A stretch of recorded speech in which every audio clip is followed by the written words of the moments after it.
alikuwa anahitaji angalau bao moja tu, Cristiano Ronaldo, kufikia rekodi ya Pele ya kufunga mabao 12 katika finali za kombe la dunia.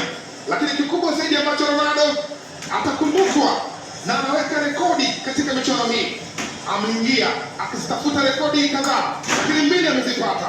Ya kwanza kuwa mfungaji bora wa muda wote wa Ureno katika fainali za kombe la dunia, akimpiku Eusebio, amefanikiwa kuchukua yeye, kwa sasa ana mabao 11. Rekodi ya pili, mchezaji pekee kwenye historia ya kombe la dunia katika fainali 6 tofauti, zote amefanikiwa kuandika bao. Hiyo ni rekodi ambayo ataendelea kusalia upande wake. Lakini rekodi nyingine, kufunga mabao matatu mchezaji mwenye miaka 41, mwenye umri mkubwa zaidi, amechukua pia Cristiano Ronaldo. Zinaendelea kubaki hivyo, lakini hazitoshi kumfanya aende robo fainali.